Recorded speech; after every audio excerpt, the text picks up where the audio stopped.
How was the Hungarian Revolution portrayed in propaganda? The Hungarian Revolution of 1956 was a significant event that stirred emotions and political debates. The way this revolution was portrayed in propaganda tells us a lot about the times.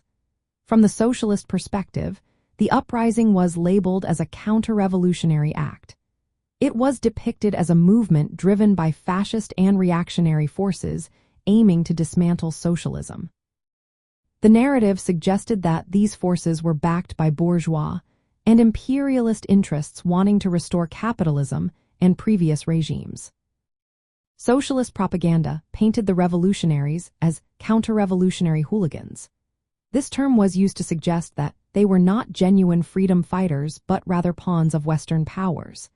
The idea was that these external influences sought to weaken socialism in Eastern Europe. The Hungarian Working People's Party was presented as the legitimate government.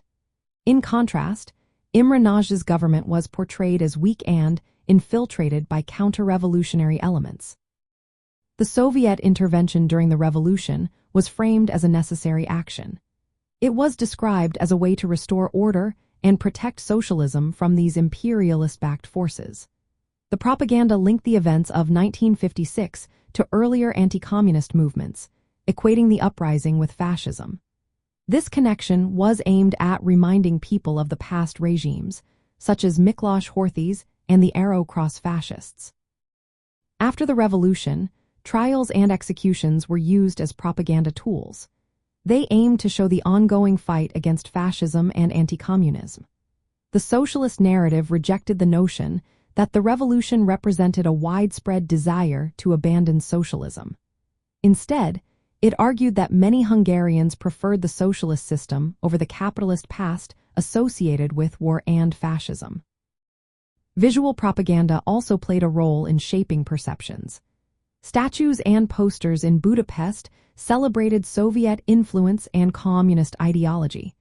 These visuals were meant to reinforce the socialist narrative and legitimize Soviet actions. However, the widespread unrest during the revolution challenged these efforts. After socialism fell in Hungary in the late 1980s, the portrayal of the revolution shifted. Anti-communist propaganda reinterpreted the events as a heroic struggle for freedom against an oppressive communist regime.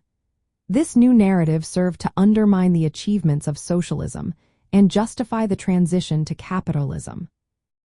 In summary, from the socialist viewpoint, the Hungarian Revolution was portrayed as a reactionary uprising. Propaganda depicted it as a movement backed by imperialist forces, with Soviet intervention framed as essential for defending socialism. This narrative aimed to maintain ideological control and discredit those opposing socialism.